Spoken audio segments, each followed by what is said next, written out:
I'm apparently not worth it. I'm not worth it to... I wasn't worth it from the moment I was conceived. I wasn't worth it. You know, my mother was an unwedded mother, and she had another daughter. And when I was conceived, you know, you could say, well, yeah, she couldn't afford me, and well, why the fuck didn't she just make it happen? Why the fuck didn't she just make money enough to afford me and change her life right at that second? Why wasn't I worth it? But I wasn't worth it, so she gave me up to a couple. My mom, adopted mom, whatever, my real mom, died of breast cancer at when I was 4 years old. My dad, why wasn't I worth it to him? When I was a teenager and having, you know, like, I was totally happy in Glendale, California when we lived there. And then he decided he had to uproot us and move us to Australia when I was just 15, I guess.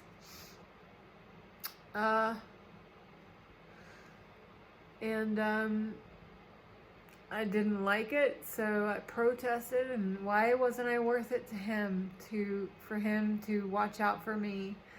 He left me in Australia when I was, let's see, I was about 17, not even 18. He left me there to go to England to do business stuff. I don't know. He kicked me out of the house when I was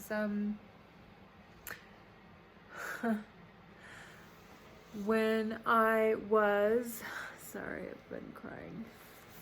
When I was I was 15.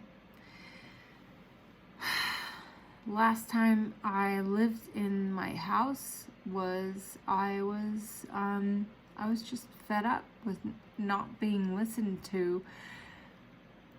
Nobody would hear me, and it had been going on for months, and I couldn't communicate, and any time I tried to, I was either ignored or told I was just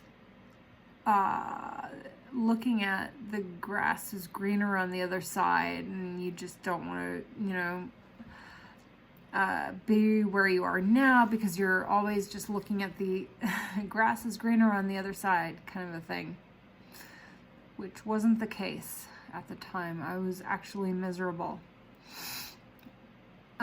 in school, and I couldn't talk to my dad about it, and he wouldn't listen to me. So, some nights my dad used to, not when it was completely dark, but usually my dad would let me go walk on the beach. One night, not after we'd been fighting, but one night after I was especially upset, I just wanted to go for a walk. I was about 15 years old, and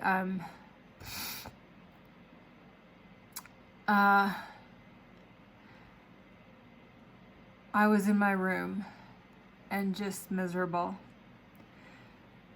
We lived 2 blocks from the beach. It was totally safe. It was, you know, it was great.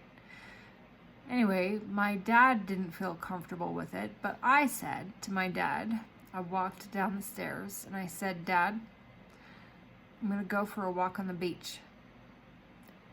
He said to me, no, you're not. You're not walking out that door. it was, it was pitch black at night. It was probably about 8 or 9 p.m. I just wanted to go for a walk. I was upset. I didn't want to talk with him about it because that never went anywhere. I just needed some space. But he refused to let me go out. I said, Dad, I'm going for a walk. I need to get out. And he said, no, you're not. You're not walking out that door. If you walk out that door, you're not coming back in. So guess what I did? I walked out that door. I said, I'll be back in a bit. I walked out on the beach, and it was a very dark night out that beach. And the wind was blowing, and I felt the wind in my hair, and I could smell the sea breezes. Like I could smell the salty air.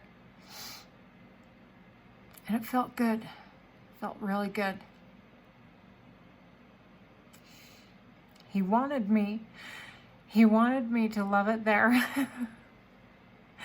And I was trying to love it, but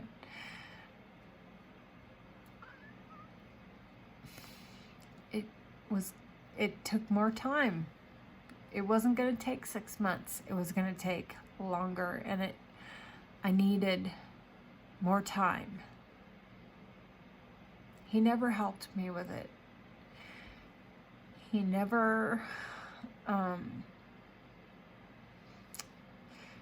helped me transition.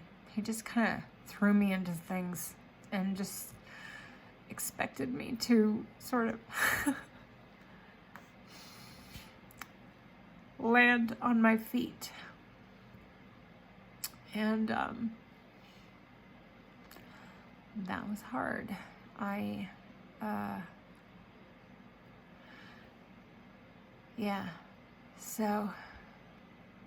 So I don't even remember what I started talking about. But anyway, that's okay, because I'm just kind of, I don't know, rambling. Random stuff, hey? I'll keep talking.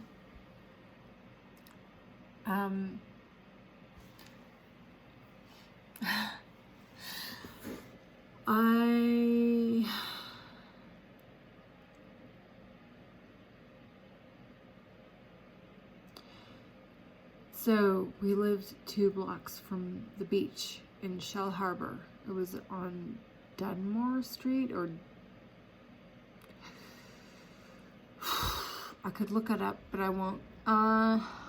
So yeah, I got home, and he had locked the door,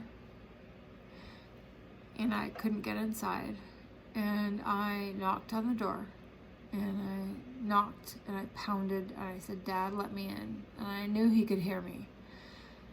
And he turned off all the lights. And it was only, I don't know, 9:30 at night. And he'd gone upstairs, gone to bed, laid down.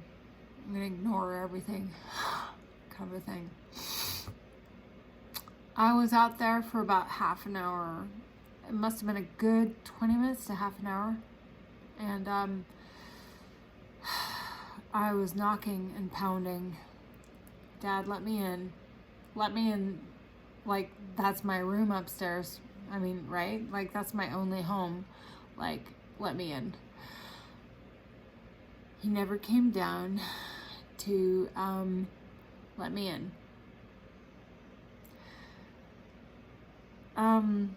So the next set of events pretty much changed my life.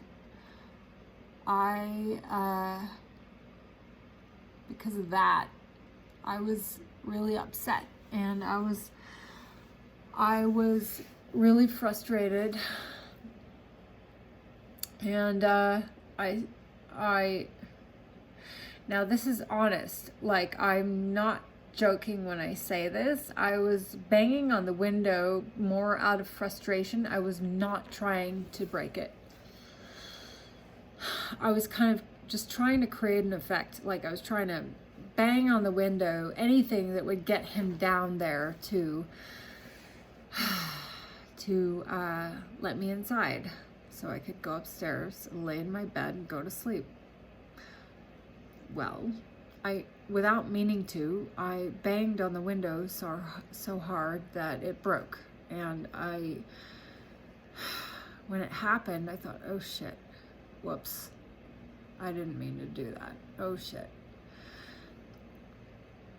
And he obviously like came down very mad, cursing and yelling at me, and said, okay, get upstairs. Okay, like, what did you expect to have happen? Like, I'm just gonna lay outside on the patio and fall asleep? Like, I'm your daughter. Like, you're just gonna lock me outside of the house and expect me to, like, lay outside? What do you expect to have happen? I mean, you know what I mean? Like, a parent doesn't do that. Like, even if my kid disobeyed me, first of all, if I really disagreed with them walking out that door, I would walk after them and say, excuse me, but I don't feel safe with you walking out that door, or like whatever the reason is. And I would either say, I'm sorry, you are not going out walking tonight. What's the problem? And try to talk to them about it and what's happening. Or I would walk with them. If I don't have anything else I have to attend to in the house, then I'm going to walk with them, and not lock them out of the house. Okay. So anyway, that be what it may, I got in super big trouble for that, of course. And I slept upstairs, but the next day, he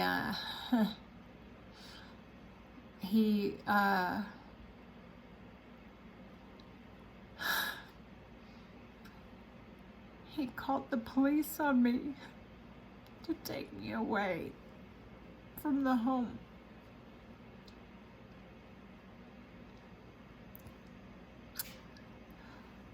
I was, I think, 14 or 15. I don't remember my 15th birthday, honestly. I was probably not that, well, obviously it was not that memorable. He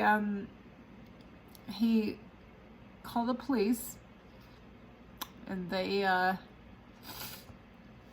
put me in a police car for breaking into my own home, or breaking into whatever. I broke the window accidentally and then stood outside and waited for my punishment, and then was yelled at and then told to go upstairs, and I did, and I went to sleep. And the next morning I was taken away in a police car.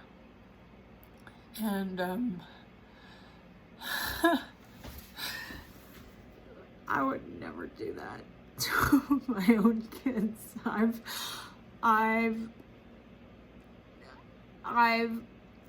acted in ways that I've regretted with my kids, but I would never send them away in a police car, and not knowing where they're going. Like, who does that, right? As a parent. Like, whoa. But yeah, that's what he did. He didn't want me around anymore. I was just too much trouble. I was too much to care for him.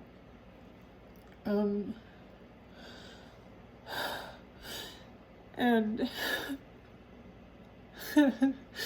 Anyway, I then, well, you know, I can't say we didn't have any problems before that. Sure, yeah, like there were,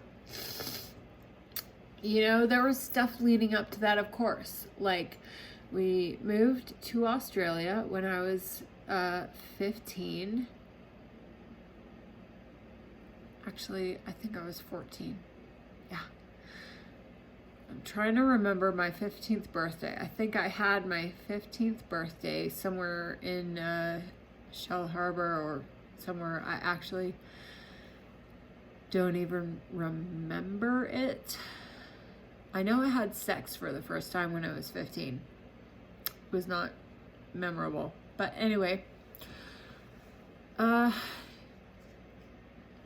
yeah, so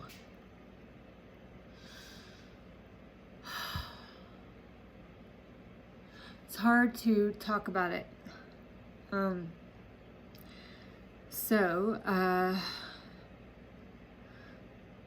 I was taken away to a police car. The policemen were very nice, by the way. And